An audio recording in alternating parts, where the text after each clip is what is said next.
guys সকলোকে স্বাগতম জনাইছোঁ অন্য এটা ভিডিঅ'লৈ আৰু আজি অহাকালি যিহেতু নাহাই খায় সেইটো কাৰণে আজি বজাৰলৈ গৈ আছোঁ ছট পূজাৰ কাৰণে ছট পূজাৰ বজাৰখিনি কৰি লওঁ আৰু ইফালে শাৰী তাৰী একো আনা নাই এখন শাৰী কিনিছোঁ আৰু কি কৰি যাওঁ আপোনালোককো বজাৰখন দেখাই যাম ব'লক কেতিয়া যাওঁ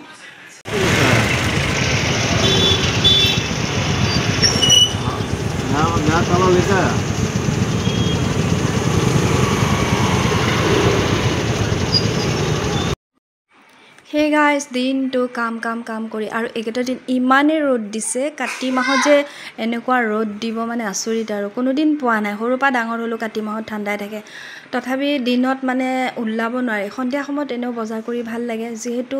ছট পূজাত সকলো বস্ত্ৰ নতুন লাগিব সকলো যিমান ছিংগাৰৰ বস্তুবিলাক আছে ফুটৰ পৰা সেন্দুৰৰ পৰা ধৰি অল এভৰিথিং নতুন লাগিব গতিকে বজাৰত যাবই লাগিব আৰু ইমান দিন যোৱা হোৱা নাছিলে ইফালে স্কুল ঘৰ কৰোঁতে গ'ল তাৰপিছত মই ইয়াতে পল্টন বজাৰ ইতিমধ্যে আহি পালোঁ আহি পাই দেখিলোঁ ইয়াতে টুকুৰি বজাৰখন আজি বহিছে আচলতে লাও ভাতৰ দিনাখনে নাহাই খাৰ দিনাখনে বহে কিন্তু দুদিন আগতে ইয়াতে বহিছে গাঁৱৰ পৰা আহে অকণমান টুকুৰিকেইটাৰ দাম কম ইয়াতে নহ'লে আমাৰ ইয়াতে ফটাশিলত এটা টুকুৰি 200 300 400 এনেকুৱা যোনে যিমান পাৰে মানে বিক্ৰী কৰে গতিকে ইয়াতে দেখিলোঁ এইকেইটা টুকুৰি 200 কৰি লৈছে আৰু সৰু টুকুৰিকেইটা 100 টকা কৈছে মই দাম দৰ মিলাই পেলাই 4টা টুকুৰি ল'লোঁ এইফালে 2খন কোলা ল'লোঁ ডাঙৰ টুকুৰিটো লাগিবই মেইন সেইটোৱে সেই টুকুৰি বজাৰখিনি আজিতে কৰি থলোঁ নহ'লে কালি একেবাৰে সময় নাই এইফালে ঘাট চাব যাব লাগিব পানীখিনি নহ'লে কেনেকৈ পূজা কৰিব নহয় জানো ঘৰততো ব্যৱস্থা নহয় গতিকে ব্ৰহ্মপুত্ৰটো এইবাৰ জীৱিকাৰ কাৰণে বহুত নিয়ম নিষ্ঠা বান্ধি দিছে ঘাট চাবও যাব লাগিব আকৌ বজাৰো ফলৰ বজাৰ কৰিব লাগিব ঢেকৰ বজাৰো কৰিব লাগিব ইফালে এনেকুৱা বজাৰখিনি কৰি এতিয়া শাৰী দোকানত সোমালোঁ শাৰী দোকানত চালোঁ এইখনত বহুত ভিৰ দেখিলোঁ শাৰীবিলাকো পচন্দ হোৱা নাই বেলেগ এখন দোকানত আকৌ গ'লোঁ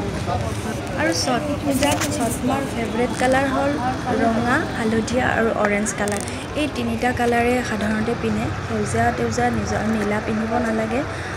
বহুতে মানে খং কৰে সেইটোৰ কাৰণে এই তিনিটা কালাৰ পোৱাটো টান মানে সকলোৱে যিহেতু পূজা মানে ইয়াতে আমাৰ গুৱাহাটীত হিন্দীভাষী বহুত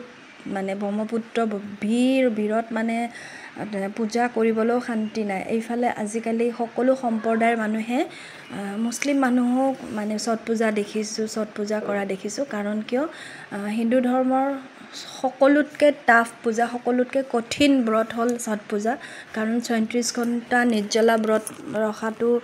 মানে বহুতে কঠিন হয় আৰু বহুত নিয়ম নিষ্ঠা আছে এনেকুৱা নহয় যে পূজা ভাগ কৰিলোঁ তাৰ আগতো বহুত নিয়ম নিষ্ঠা কৰিব লাগে তেনেকুৱা মানে পূজাখন কৰিব লাগে আৰু এইফালে শাৰীখন পচন্দ নহ'ল কি কৰা যায় এই কৰোঁতে আকৌ বেলেগ দোকান এখনত গ'লোঁ কিন্তু কালাৰবিলাক একেবাৰে মোৰ পচন্দ নহ'ল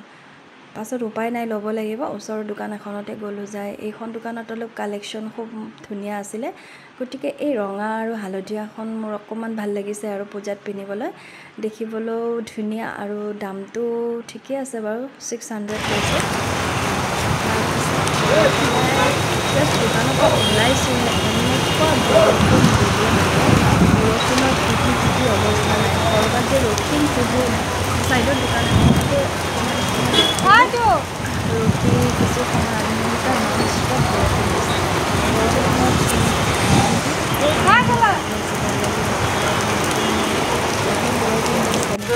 ঠাণ্ডা দিনত